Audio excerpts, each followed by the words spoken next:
So here I am 6 years later. No, well, 7 years later, because my long time undiagnosed sleep apnea, and I was sleepwalking for years and sleep eating. Doctors couldn't figure that out. That was all from the medication, and respiratory depression from the medication, or I had respiratory depression and the medication was making it worse. Now I'm beginning to believe that respiratory depression is when you are breathing too slow and shallow, and your breathing really is too insufficient to be healthy. You need to be breathing normal to have energy, and you need to be breathing, uh, generally speaking, you need to be breathing efficiently to be able to sleep at night. If your breathing is really screwed up, if your breathing is really too slow and shallow, either you're going to be stopping breathing over and over again, or you're just going to pass away. And you can't sleep if you're no that I don't, see, some people are diagnosed with severe apnea and they aren't even aware of that they're stopping breathing nonstop. But then there's people who are very ill and they get diagnosed with severe apnea, like severe disordered breathing, right? Not just, see, I have more than just apnea. I have slow, shallow, insufficient breathing. Sleep apnea is when you stop breathing. But respiratory depression is when you're breathing way too shallow and way too slow. For example, like instead of breathing 12 to 14 times a minute, I was breathing 3 or 4 times a minute. And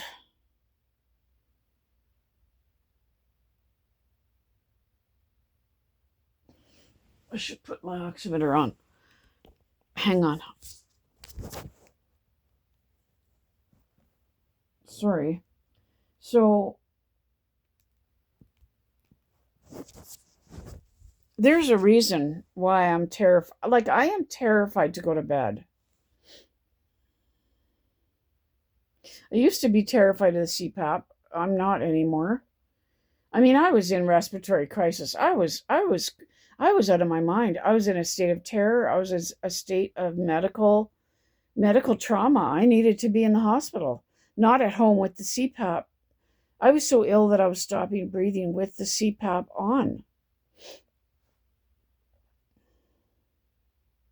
See, I've got Chiari malformation, so I really wonder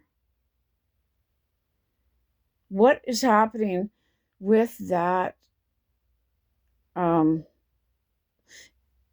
with if I'm having CFS blockage when I start to fall asleep or go into sleep mode, when you start to wind down, and or when I'm actually asleep, I wonder if I'm having CSF blockage, cerebral spinal fluid blockage, with my Chiari malformation. It's a brain herniation. I wonder if that's what's happening. And see, as I'm on here, as I'm talking, as the hours go by and the minutes go by, I feel more crisis in my brain, in my nervous system, up the back of my neck, uh, in my spine. I'm feeling more and more distress.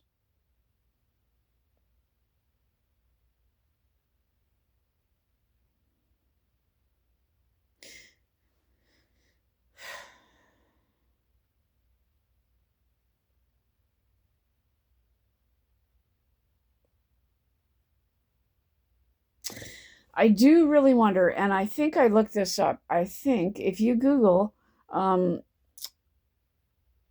uh, can your can the pressure in your head from blocked cerebral spinal fluid raise? Can the pressure get higher as after you fall asleep? And I think the answer to that was yes. I don't know. There's something going on here that's unidentified. It could be that, you know, okay, I've got CPAP on, but I've still got a narrow airway. Like, I do, I do wonder. I don't know. Like, I tried to get a trach for a while, and I would have gladly, I desperately wanted a trach. But you know what the trach wouldn't resolve is respiratory depression. If I had a trach, I'd still have to be hooked up to a machine at night to induce and keep me breathing often enough.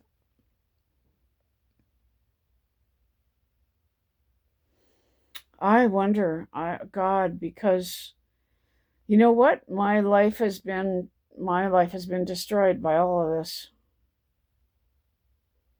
Like literally, I had to stop working full time. I was, you know, ongoing undiagnosed apnea, undiagnosed respiratory depression, undiagnosed sleep apnea, sleep eating, undiagnosed sleep walking for decades, stopping breathing all the time at night, uh, severe insomnia.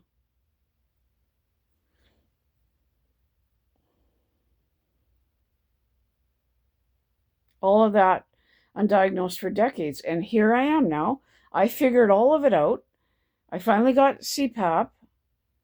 The the CPAP is not just stopping the apnea, it's making me breathe all night, which is a good thing. I'm exhausted. I don't sleep much. The sleepwalking and sleep eating stopped because I weaned off all the medications. My breathing has started to get stronger because I'm 5 years off the last. I started weaning off the sleep medications 7 years ago. 5 years off the last tiny bit of the sleep medication. So more like, you know, probably closer to 6 years of no sleep medication.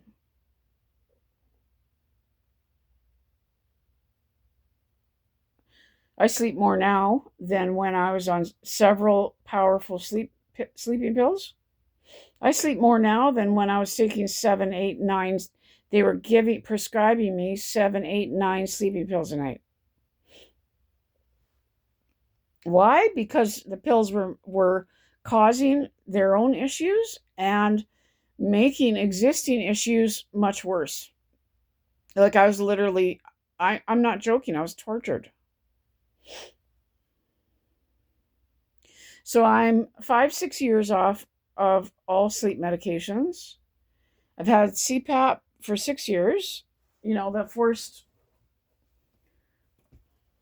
a lot of people don't know what sleep apnea is. Not that a lot of people are watching, but I was going to show you the mask, but I don't know where it is. It's here somewhere. So what's the problem? Why am I terrified to go to bed? It's 6:20 in the morning. Like what's the deal here? Cuz I have no life. Like this can't go on. What's the deal?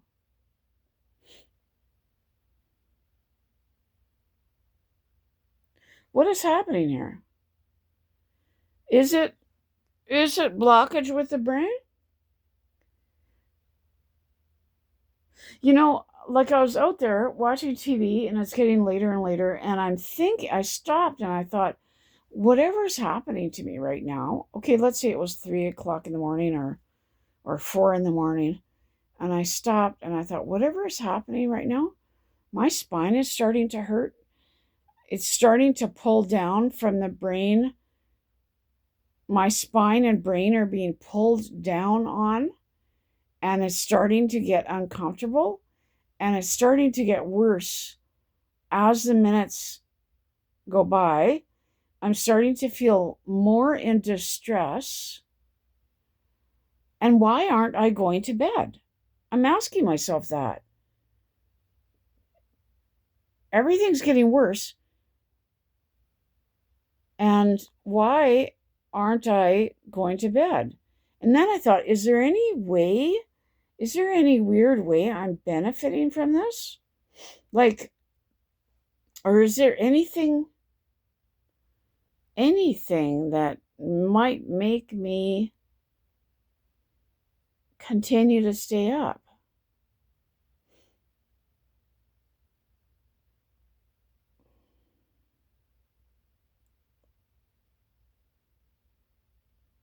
Or what am I avoiding?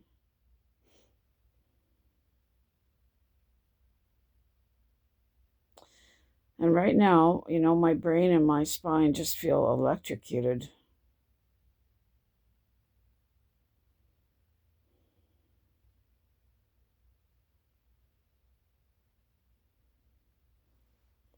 I wonder what's going on here.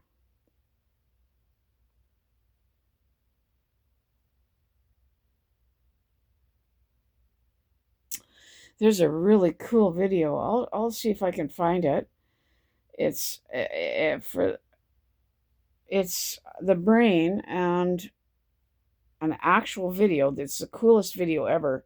You'll never see anything else exactly like it. It's an MRI of an actual brain and the cerebral spinal fluid in motion, actually, because usually we only see a flat MRI images, right? But this is the actual brain and the cerebral spinal fluid in action.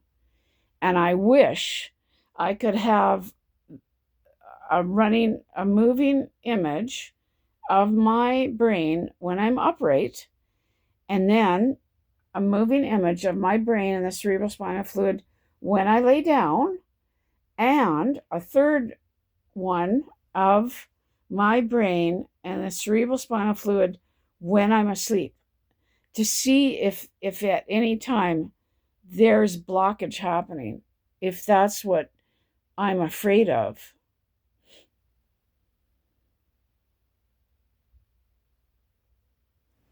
If that's what I'm avoiding, I don't know. Like blockage. Maybe when I'm asleep, the distress in my brain is even worse because there's blockage. Or when I'm sleeping, because I have breathing issues when I'm laying down or sleeping. Well, even sleeping in a chair, it was the same thing. When I'm asleep, I wonder if my breathing issues are getting worse. But if I've got the CPAP will be forcing me to breathe.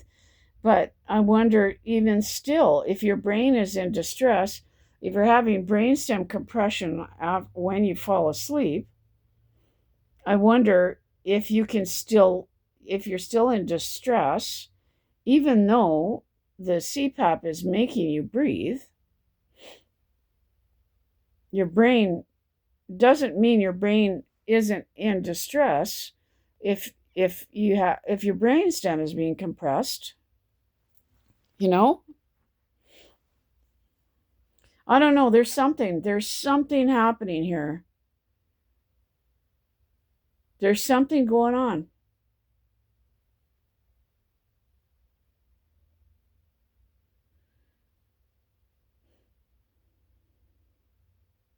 There's something wrong.